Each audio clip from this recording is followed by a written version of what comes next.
it seems like the shorts are coming out of the woodwork. And here's a great example. I had someone pop up with about 6 different comments on a few of my videos just heading into the weekend, this long Easter weekend. And one of the comments that really tipped me off, and this is why I finally just removed them from the channel, is one of the comments, they said something about that they had been trading in the markets for like 57 years prior to the PC. And I was like, wait a minute. If the first PC was in 1971 and you've been trading for 57 years before that, what you're saying is it sounds like you've been trading since 1914. And that means even if you were trading as an infant, you're still at least 110 years old, which congratulations on the longevity if you really are in fact that old. But I just, when things get so ridiculous and it's just this ongoing outpouring of this negative narrative, I'm like, you're gone. And so I removed them, but I wanted to share that because I sit back and see some of these things and I don't always speak on them. This was a specific instance. And now I'm seeing NIO investors talking about NIO doing a buyback. I think that's a horrible idea. I'm sorry. There is no other way for me to speak on that, but let me break down why. First of all, I've talked about it before, but we have to pay attention to this. First clip.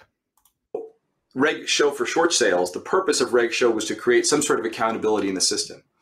The end result of it, sadly, was toothless. Mm-hmm. This is an expert, and I will be talking more about John Welborn and some of what he has already shared. He has documented a lot of the short selling, including the naked shorting that has gone on, and you see there in the title.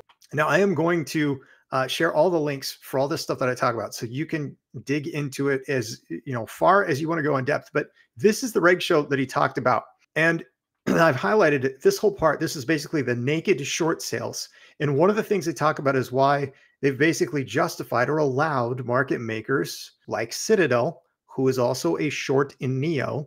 2021 is when I first mentioned this in the community on a video, and it was the fall of 2021, and I was just kind of like, hey, heads up. Maybe nothing will come of this, but there is a suspicious short named Citadel. And so we'll see what happens. Well, you can look at the stock price and see what's happened, but there's more. And that's where the fails to deliver, which is one of the ways we can kind of track this. I'm not going to read all this. I just wanted to share it. I will link it in the description so you can check it out for yourselves. And I will come back and continue to cover this because it matters. All right, here's the other. This is Wes Christian, superstar attorney whose shorts do not want to see. In fact, I don't think any of them have ever gone to trial against him.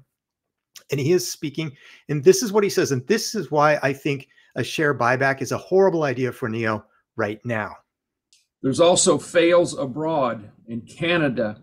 Most of the entities in New York have corresponding subsidiaries in every major country in the world. Go look up what Clearstream has as fails. Go look up what Euroclear has as fails. You're going to see it's massive.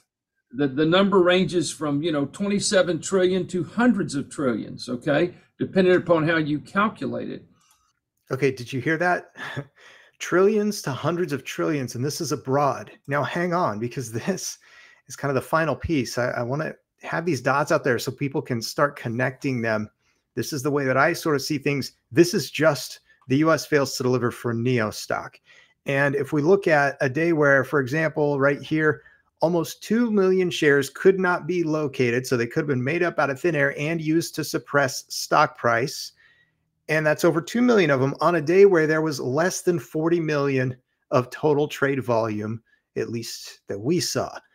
But if there are trillions or even tens of billions of fake synthetic made up shares floating around the ether across the globe, then a share buyback from NIO will not make a difference because of all of this innumerable unknown quantity potential of fake shares that's out there. So this is why I think it's a horrible idea to even talk about or suggest or think about NIO doing a share buyback. Now, there are a few things that I think NIO can do later, but I do think profitability is a pivotal, critical point. And let's just see. I'm going to be very curious about how the comments section looks after this video, because the shorts are really coming out of the woodwork. And I generally don't even talk about them other than joking or referencing, except that it was a wonderful example by that person who popped up like 6 times in several different videos, right? Just heading into the weekend, the long weekend, Easter weekend, holiday weekend. And of course, the stock price for NIO has just been decimated. But again, you know, you look at these fails to deliver, which the white lines represent, and you look at the yellow correspondingly, and here you've got a little bit better, maybe even more natural price action. And look, the fails to deliver have dropped off. But this is only the US market. And so if with so many unknown, potentially fake shares out there being used, and the market maker Citadel being a short in NIO, I mean, they get a pass on pretty much whatever they want to do anyway. So look, this is just my take, my thought, and I'm going to wrap it and get it up and out. Have a great weekend. We'll see y'all again very soon.